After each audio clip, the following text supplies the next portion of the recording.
Hey everybody, Special Agent 9 here, bringing you another Blackwater Bandits video. And today we're going to talk about random treasure and gold bars that you can find all around the world of Red Dead Redemption 2. Let's start with Chick's treasure map. Now, this is a very easy map to obtain. I think pretty much everyone ends up getting it at some point. If you're not sure if you have it, just check in your bag, look at your documents, go to your treasure maps, and you probably have it. And this is a very simple map to do. It's just one location right here near Emerald Ranch beneath the Heartland Overflow. All you need to do is just ride over to the west of Emerald Ranch, look for a tree with a hole in it as described on the map, and you'll find a treasure right inside. It's a nice wad of cash. So if you have Chick's treasure map, it's worth it to go ahead and find this tree and get the loot out of it. The next map we have for you is also very simple. It's just one location. This is called the sketched map, and this one is not as easy to find. It's not with your treasure maps. It will be in your documents underneath maps, and you get this after you go to Annesburg, I believe. So you may have this and not even know it. Check your bag. If you have a sketch treasure map, it actually provides directions for you. It tells you exactly where to go, which is the Elysian Pool, which is right there near Annesburg. So if you go to Elysian Pool and look around a little bit, it won't be too hard for you at all to find the location of this treasure.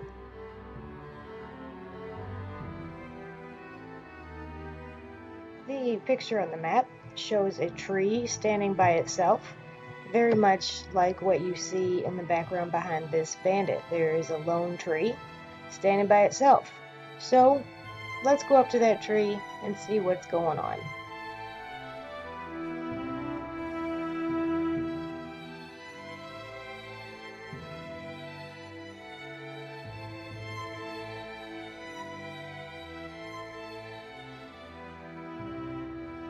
And there is a very simple way to know if you're in the right spot or not. The tree is marked with an X. So then all you have to do at this point is follow the directions on the map, which tells you to walk a certain amount of steps. I think it's 20 paces or 15 paces. So here we are walking the paces, and then you go 5 more paces, and you should be able to find the treasure right here at this rock. Not bad at all. You do get a gold bar out of the rock. Every single gold bar sells for 500 bucks, so it's well worth it to find this treasure and get your gold. Speaking of finding treasure, it doesn't always come in the form that you expect. If you're out and about and you happen to see a bunch of bottles hanging off a tree, this is what's known as a treasure tree, and what you should do is shoot all the bottles. If you find this tree out in the world, stand for a second. It only takes a minute or so. Shoot all the bottles, and then once you do, if you walk around the tree, you might find yourself a nice little surprise. What's that? A gold nugget? That's right. You can usually find 1 or 2 gold nuggets every time you visit this treasure tree, as long as you're not trying to do it every 10 minutes. Sometimes you can also find safes on the road. Now, this will happen when other people, other bad guys, are attempting to rob a safe. So all you have to do is kill them, throw a stick of dynamite, or place a stick of dynamite on the safe, move away to a safe distance. You want to make sure your horse is not near the safe either, because you will hurt yourself and you can't kill your horse doing this. But if you blow the safe, you will get 40 bucks out of it at least every time. Finding a safe is random, and sometimes you will find random wagons on the side of the road as well. But this wagon is one that is not random, because this wagon has a stash of gold. You will find it right here near Lake Owangila, that's to the west of Strawberry. Look for it right around the first bend of the river that leads away from the lake.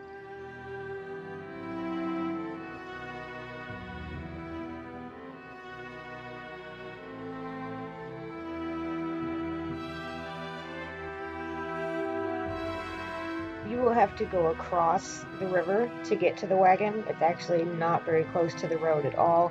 It is just right here on the other side of the river. And when you go up to it, you will be able to find a lockbox. And when you look inside, you will find multiple gold nuggets.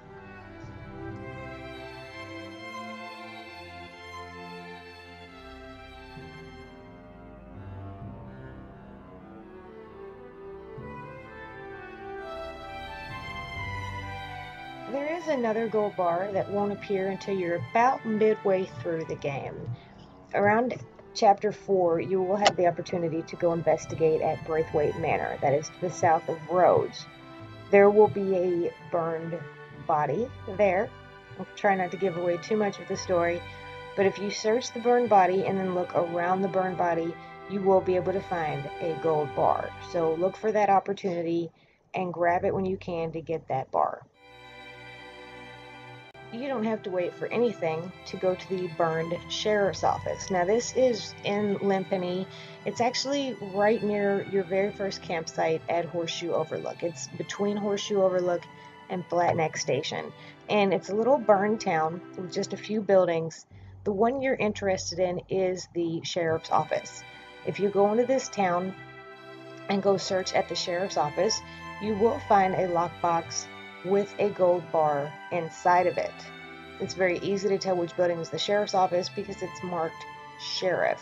And if you turn on your eagle eye, you'll be able to locate the box pretty quickly. And it's just right here inside the building. Now, while you're here, if you pre-ordered Red Dead Redemption 2, you'll want to go ahead and go into the prison as well, and you will find another treasure map here. You don't need a map to rob the gold train. This train has crashed at the bottom of Granite Pass. That's right here next to Window Rock. That is to the west of Fort Wallace. Now, there are multiple gold bars inside this train. It's very hard to get to, but when you know that there's more than one gold bar, it's well worth the journey. So go across the railroad tracks of Granite Pass, and then get off your horse, because your horse definitely can't go down here with you, and find a way down. There's no perfect path down here. You are going to fall a few times, you're going to get hurt a few times, you might die a couple times just trying to get down there. So go slow, look for places that you can jump down and be safe until you get almost to the bottom. There is a vertical train car, and you are going to want to land inside of the train car. So don't jump all the way to the bottom of Granite Pass. Get close to the bottom and then look for your way into the train. And you can kind of follow along with this bandit here and see how they got into the train. Because the only way to get into the vertical train is to fall inside of it. But you definitely want to do that because there is treasure here. After you jump or fall into the vertical train car, you will find a gold bar, and there's a few other items here as well that makes it worthwhile, including a second gold bar. Not bad when all you had to do was fall down a mountainside, am I right? Before you leave, make sure you visit the second crashed train car that you can get inside while you're down here, because there is more treasure to be had inside of this other one.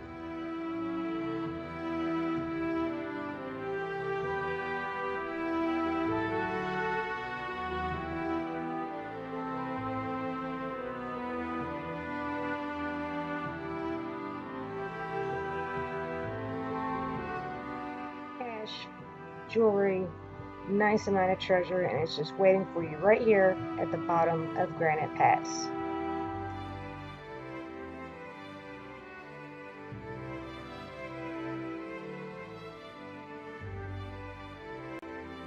So now let's stage a real treasure hunt. You do not need a map to get to this treasure hunt. You don't need to do anything special at all. You can start at Window Rock, and maybe you've already found this on your own and didn't know what it meant. But if you go along the train tracks around Window Rock, you will find a small pathway leading down. So start to go down the mountain pass, and then you'll find another path that leads you up into the rocks of Window Rock. and you can see why it's called Window Rock, because it looks like a window.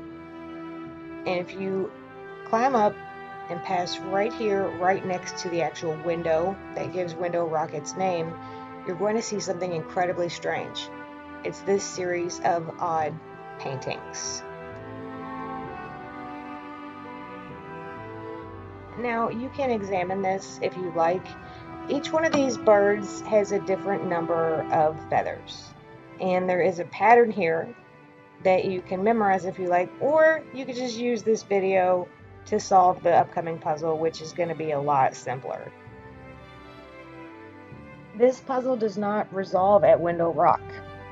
Where you actually need to go is right here to the northeast of Fort Wallace, next to Donner Falls.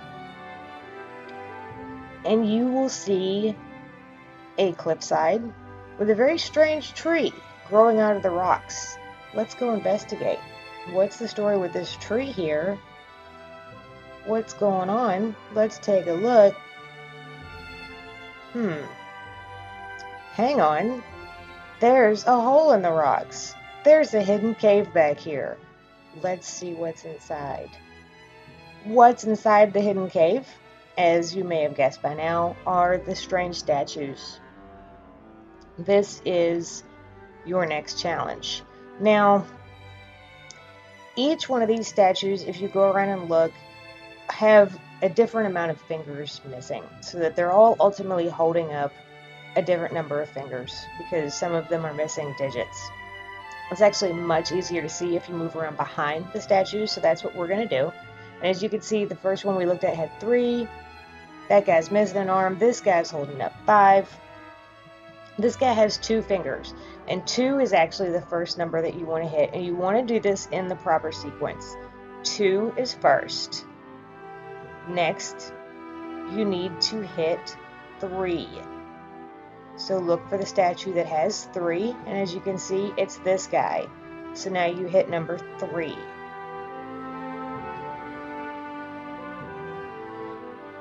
Who's next?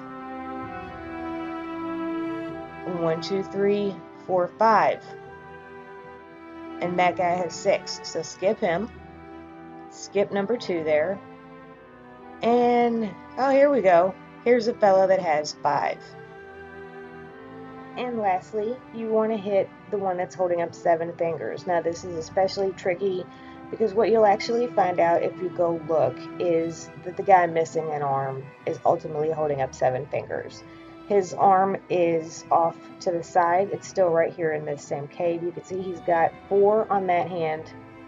And then if you go and find his arm, you can see the rest of the digits. The pattern, once again, is 2, 3, 5, 7. I've seen other people's solutions and they've got 8s and extra numbers in there. None of that is necessary. The solution is 2, 3, 5, and 7. You want to hit statues with that amount of fingers in the proper sequence. The guy with 1 arm is the last one. Once you do that, the statue in the center will open up and there are 3 gold bars inside. Now, if you already messed this puzzle up or if you make some mistake while you're solving it, don't worry. Just go around behind the statues. You can push a button in each one of them and restart the challenge. It's right here. That's where the strange statues are. So find them, get your 3 gold bars, and be a treasure hunter in Red Dead Redemption 2. We hope you found this video to be helpful and that you find all kinds of treasure. If you find other gold bars in the game, feel free to tell us about it in the comments section, and we'll try to get a complete list of all the treasure in Red Dead Redemption 2. Please subscribe to our channel to see all of our videos. We are the Blackwater Bandits.